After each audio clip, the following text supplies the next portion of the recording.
सर्वेभ्य नमो नमः। मम नाम शिंदे अमोलः अस्ति। लातूर नगरे महाराष्ट्र राज्ये शारदा संस्कृत क्लासेस् इति नाम्ना अष्टमी कक्षातः अग्रे BMS छात्राणां कृते संस्कृतभाषायाः अध्यापनवर्गं चालयामि इति उक्ते ट्यूशन क्लासेस चालयामि। तर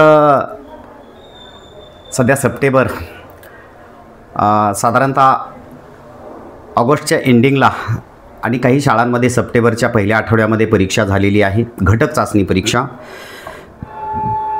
आणि त्या परीक्षेचा रिझल्टसुद्धा आलेला आहे। अनेक विद्यार्थ्यांनी 20 पैकी 20 मार्क मिळवलेले आहेत। तसं संख्या कमीच आहे आमच्याकडे, पण जेवढे आहेत तेवढ्यापैकी जास्तीत जास्त विद्यार्थ्यांना 20 पैकी 20 मार्क आहेत। काही जणाला 19 मार्क, काही जणाला 18 मार्क, 17 मार्क आहेत। आणि हे 17-18 म्हणजे सुद्धा कमी झाले बरं, कारण आमचं टार्गेट काय आहे की आपल्याकडे येणारा प्रत्येक विद्यार्थी हा संस्कृत विषयामध्ये आउट ऑफ मार्क्स मिळवून आपल्या शाळेमध्ये, आपल्या वर्गामध्ये क्रमांक 1 वर राहिला पाहिजे। आपल्या आईवडिलांचं, आपल्या गुरुजनांचं, शाळेतील तसेच आमच्यासारख्या ट्यूशन क्लासेसवाल्यांचं सुद्धा नाव मोठं करावं, ही छोटीशी अपेक्षा आहे। विद्यार्थी रेग्युलर जर आला आणि योग्य वेळी योग्य मार्गदर्शन त्याला जर भेटलं तर निश्चितपणे तो आउट ऑफपर्यंत जातो आणि आनंद वाटतो। थोडेच का असेनात, पण अशा पद्धतीचे ज्ञानवंत विद्यार्थी आहेत, आउट ऑफ मार्क्स मिळवतात, गुणवंत आहेत, आउट ऑफ मार्क्स मिळवतात। त्याचबरोबर संस्कारयुक्त विद्यार्थी आहेत, कधी भांडणतंटा करत नाहीत, आगावकोटाने करत नाहीत।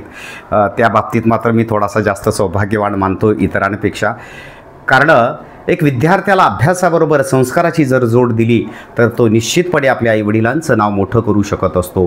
म्हणून अशा या गुणवंत ज्ञानवंत विद्यार्थ्यांचं मनपूर्वक हार्दिक अभिनंदन शारदा संस्कृत क्लासेसच्या वतीने। आणि थोडंसं नाराजगी पण व्यक्त केली विद्यार्थ्यांनी, कारण आउट ऑफ मार्क्स आहेत म्हटल्यानंतर असे किती विद्यार्थ्यांना आउट ऑफ आहेत असं विचारलं आम्ही, तर त्यांनी सांगितलं की आहेत आणखी 1-2-3 विद्यार्थी। पण सर आम्ही त्यांचा पेपर बघितला, त्या पेपरमध्ये अनेक चुकीच्याही ठिकाणी मार्क देण्यात आलेले होते आणि त्यांना भेटू शकत नाहीत किंवा भेटायला नाही पाहिजे होते। का? कारण त्यांचं चुकलेलं आहे, परंतु त्यांना भेटले। मग कारण काय नेमकं याचीही विचारणा मी त्यांच्याशी केल्यानंतर मग त्यांनी काही सांगितलं आम्हाला, जे की त्यांना शाळेमध्ये होणारा पेपर त्यांच्या ट्यूशन क्लासेसमध्ये पाहायला मिळाला। त्याचबरोबर ते शाळेत शिकवणाऱ्या शिक्षकाकडे, काही जणांकडे ट्यूशन क्लासेसला आहेत, आणि मग जेणेकरून त्यांना आउट ऑफपर्यंत मार्क्स देण्यात आलेले आहेत।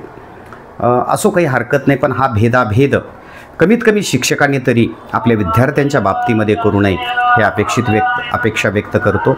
आणि काही जणांनी तर खंत ही पण व्यक्त केली की आम्हाला शिकवायला एक सर आहेत आणि पेपर चेकिंग वेगळेच सर करतात, आणि ज्या सरांनी पेपर चेकिंग केली, जिथं 2 मार्क द्यायला पाहिजेत, म्हणजे 2 मार्काचा प्रश्न आहे, तिथं चक्क 2.5 मार्क देण्यात आलेले आहेत। म्हणजे कुठंतरी मिसअंडरस्टँडिंग, कन्फ्युजन झालेलं आहे।